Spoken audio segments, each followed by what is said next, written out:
बाप और बेटे और रूह कुदस के नाम से आमीन। आज हम मुकद्दस मरकस की अंजील, उसका नामा बाब और उसकी आयात 37 और 38 पर ध्यान ज्ञान करेंगे।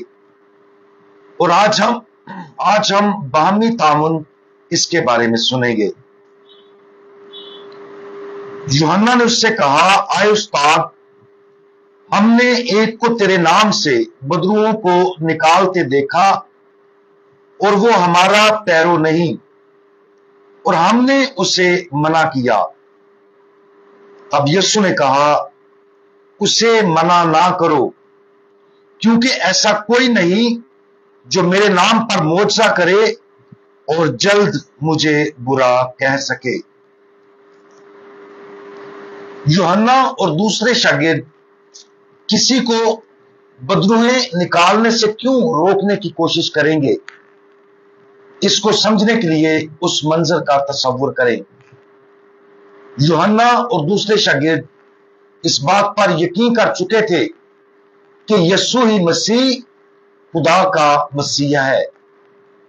उन्होंने उसे बहुत से मोजज़ात करते और बहुत सी जिंदगियों को बदलते देखा।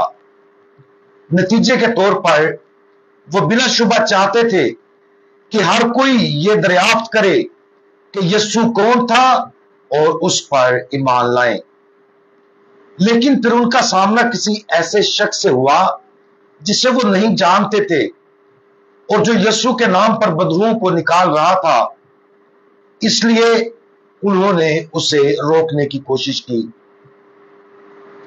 इस हवाले से जरा पहले हम एक आदमी के बारे में पढ़ते हैं जो अपने बेटे को खुदावंद यीशु मसीह के शागिर्दों के पास लाया और उनसे लड़के को ठीक करने के लिए कहा, लेकिन वो ऐसा करने से कासिर थे। शायद शागिर्द बदरूह को निकालने में अपनी नाअहली की वजह से थोड़ा सा आजिज थे। और फिर उन्होंने एक और शख्स को देखा जो उनकी जमायत का ना था, लेकिन वो यीशु के नाम पर बदरूहों को निकालने के काबिल था।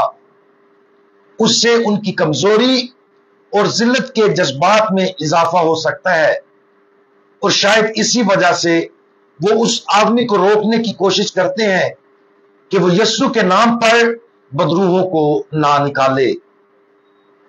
एक आम आजमाइश जो शैतान कलीसिया के अरकान के अंदर डालता है वो अंदरूनी तकसीम है। मसीह के पैरोकारों के तौर पर हम सबको मुख्तलिफ तरीकों से एक ही मिशन सौंपा गया है। हमें रूहों की निजात और खुदा के जलाल के लिए, खुदा के फजल का आला बनने के लिए बुलाया गया है। लेकिन बाज़ औक़ात हम मुत्तहिद होकर काम करने में नाकाम हो जाते हैं और इसकी बजाय अपने साथी कारकुनों को अपने मुखालफिन के तौर पर देखते हैं। आज हमारी कलीसिया के अंदर बहुत सारी अंदरूनी तकसीमें हैं जिनको खत्म होना चाहिए। शायद इस तकसीम को खत्म करने का बेहतरीन तरीका यह है कि बाहमी ताउन पर तवज्जो मरकूज करने को तरजीह दी जाए। जो खुदा के फजल से ताकतवर काम करते हैं, उन लोगों के साथ हसद करने की बजाय हमें हर अच्छी चीज पर जो हम देखते हैं खुश होने के लिए काम करना चाहिए। ये एक वाज़े बयान की तरह लगता है, लेकिन फख्र और नाकामी के एहसासात हकीकी आजमाइशें हैं जो हमें उन लोगों को हकीर समझने की तरफ ले जाती हैं जो ताकतवर तरीकों से खुदा की मर्जी को पूरा करते हैं। जब हम किसी को अच्छा काम करते हुए देखते हैं तो हम अक्सर फौरन अपने बारे में सोचते हैं, काश हम ही अच्छे काम करने वाले होते।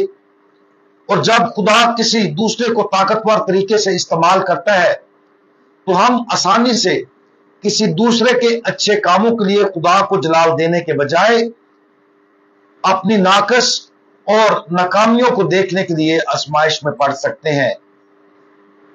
आज इस सादा सच्चाई पर गौर करें कि हर मसीही एक ही रूहानी टीम में शामिल है। हम सबको खुदा के जलाल और रूहों की नजात के मकासद की तरफ काम करने के लिए बुलाया गया है। अपनी जिंदगी में उन लोगों के बारे में आज इसे सोचने की कोशिश करें जो ये अच्छी तरह करते हैं और उनके साथ अपने रवैये पर गौर करें।